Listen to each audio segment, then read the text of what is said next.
بسم اللہ الرحمن الرحیم۔ السلام علیکم ورحمۃ اللہ وبرکاتہ۔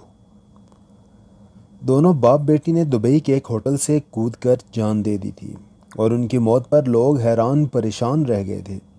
باپ کا نام جمشید اور بیٹی کا نام سائقہ تھا۔ جمشید صاحب نے ایک چھوٹی سی دکان سے بزنس شروع کیا تھا۔ اب ملک کے 5 بڑے شہروں میں جمشید صاحب کی 16 بڑی مارکیٹس تھیں۔ حال ہی میں انہوں نے لندن میں بھی 2 سٹور شروع کیے۔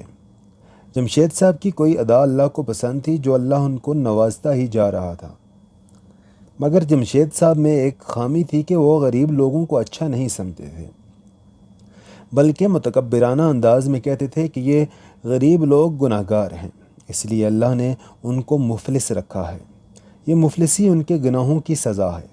جمشید صاحب کی شادی اپنی خالہ زاد جبین سے ہوئی۔ جبین والدین کی اکلوتی اولاد تھی اور فقط 1 سال کی بمشکل تھی جب یتیم ہو گئی تھی۔ جبین کی ماں نے اپنی بڑی بہن یعنی جمشید کی ماں اور دوسرے لوگوں کی طرف سے ملنے والے صدقہ خیرات کے پیسوں سے جبین کی پرورش کی تھی۔ جبین کی ماں کو ٹی بی ہو گئی تھی۔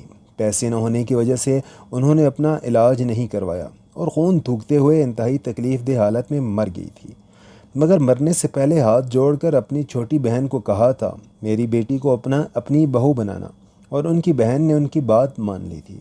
یوں جیسے تیسے جبین کی شادی جمشید صاحب سے ہو گئی تھی، اور جمشید صاحب نے جبین کو ملازمہ سے زیادہ کی حیثیت نہ دی تھی، مگر چونکہ جبین کے پاس واپسی کی کوئی راہ نہ تھی، لہٰذا جبین نے صبر شکر کر کے جمشید صاحب کے ساتھ گزارا کر لیا۔ وقت گزرتا رہا، جمشید کے گھر میں بیٹی پیدا ہوئی، والدین ایک ایک کر کے گزر گئے اور جمشید صاحب کی مارکیٹس ملک اور بیرون ملک بھی چلنے لگیں۔ جمشید صاحب کے کسی حاسد دوست نے انہیں مشورہ دیا کہ بزنس اتنا کیوں بڑھا رہے ہو، دینا تو پھر بھی کسی اور کے گھر میں ہی ہے، اس لیے اب محنت چھوڑو، زندگی انجوائے کرو، یا پھر دوسری شادی کر کے اپنا وارث پیدا کر کے۔ جمشید صاحب ایک اچھے بزنس مین ہوتے ہوئے بھی اپنے منافق دوست کو نہ پہچان سکے اور اس بات پر عمل کرنے کا سوچنے لگے۔ دوسری طرف جمشید صاحب کی بیٹی سائقہ بھی 17 سال کی ہو چکی تھی۔ جمشید صاحب نے اپنی بیٹی ہی کی ہم عمر زویا نامی ایک لڑکی کو پیے رکھ لیا۔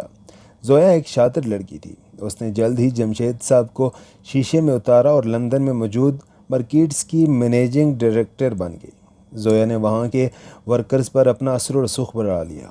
دوسری طرف جمشید صاحب نے زویا کو شادی کی پیشکش کر دی، جو کہ زویا نے 2 شرائط کے ساتھ قبول کر لی۔ ایک، لندن والا بزنس زویا کے نام کیا جائے، دوسرا، پہلی بیوی سے اجازت لی جائے۔ جمشید صاحب نے پلک جھپکتے ہی لندن والا بزنس زویا کے نام کر دیا، مگر جب گھر دوسری شادی کی بات کی تو ان کی بیوی جبین نے کوئی جواب نہ دیا، مگر سائقہ نے انتہائی سخت جواب دیا اور کہا کہ آپ یا دوسری بیوی کو رکھیں گے یا ہمیں، اور سائقہ کی بات سن کر جمشید صاحب نے سائقہ کی ماں جبین کو طلاق دے دی اور سائقہ کو بھی گھر سے ماں کے ساتھ نکال دیا۔ سائقہ ماں کے ساتھ ماں کے ابائی گھر آ گئی۔ شروع میں سائقہ نے ملازمت کی کوشش کی، مگر ہر طرف بیڑیے بیٹھے تھے، 2 ہفتے بعد ہر کوئی جسم کی ڈیمانڈ کر دیتا، لہٰذا سائقہ نے وہ سب چھوڑ کر اکیڈمی پڑھانا شروع کر دی۔ ادھر پہلی بیوی سے طلاق ہونے کے بعد زویا نے پاکستان والے کاروبار میں سے بھی آدھا اپنے نام کروانے کے بعد جمشید صاحب سے نکاح کر لیا اور نکاح کے بعد باقی کا آدھا کاروبار بھی اپنے نام کروا لیا۔ اب زویا ہر چیز کی مالک و مختار بن گئی، تو اس نے جمشید صاحب سے طلاق لے کر لندن میں اپنے ایک دوست سے شادی کر لی اور جمشید صاحب نے بینک میں موجود رقم سے شراب اور جسم خرید کر غم غلط کرنا شروع کر دیا۔ جبین کی ماں اس عمر طلاق کا داغ ماتھے پر لگنے، گھر میں فاقوں کی نوبت اور جوان بیٹی دہلیز پر بیٹھی ہونے کا سوچ سوچ کر دماغی کینسر کا شکار ہو گئی۔ سائقہ جو مشکل سے گھر میں 1-2 وقت کا کھانا پورا کر رہی تھی، اس کے لیے ماں کی بیماری کا علاج کسی طور پر ممکن نہ تھا۔ اس نے ہر جگہ سے مدد مانگی، مگر کوئی مناسب حل نہ ملا۔ آخر ایک دلال نے سائقہ کے جسم کے عوض اس کی ماں کے علاج کی حامی بھر لی، مگر سائقہ نے انکار کر دیا۔ سائقہ کے انکار کے بعد دلال نے سائقہ کو کہا تم لوٹ کر میرے پاس ہوگی، مگر شاید میں تب تمہیں اتنی قیمت ادا نہ کروں۔ سائقہ دلال کی بات سن کر چپ کر کے گھر چلی گئی۔ ادھر سائقہ کی ماں کی تکلیف حد سے بڑھ گئی، ساری رات درد سے چلاتی۔ سائقہ کی ماں کی تکلیف سائقہ سے برداشت نہ ہوئی۔ سائقہ نے دلال کی بات مان لی، مگر اب دلال نے سائقہ کو دبئی کے ایک ہوٹل میں بھیجنے کا کہا اور کہا کہ سائقہ کی ماں کا علاج بہترین ہوگا۔ سائقہ نے اپنے سامنے ماں کو بہترین ہسپتال کے پرائیویٹ روم میں داخل کروا دیا اور خود دلال کی بات مان کر دبئی کے ایک ہوٹل میں چلی گئی۔ دوسری طرف سائقہ کا باپ جمشید بھی اپنے دوست کے ساتھ دبئی میں عیاشی کرنے آیا ہوا تھا۔ جمشید کو اس کے دوست نے بتایا کہ فلاں ہوٹل میں ایک بہت خوبصورت ان ٹچ پاکستان کی لڑکی آئی ہے۔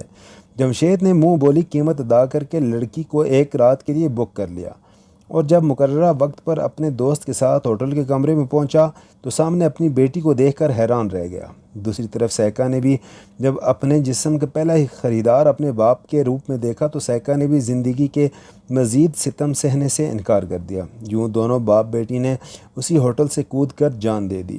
یاد رکھو، بنا سوچے سمجھے کبھی بھی کسی کے مشورے پر عمل نہ کرو۔ گناہگار کون ہے، فیصلہ آپ کا۔ اپنی رائے کمنٹ سیکشن میں ضرور دیجیے گا اور ہمارے چینل کو لازمی سبسکرائب کریں۔ شکریہ۔ السلام علیکم ورحمۃ اللہ وبرکاتہ۔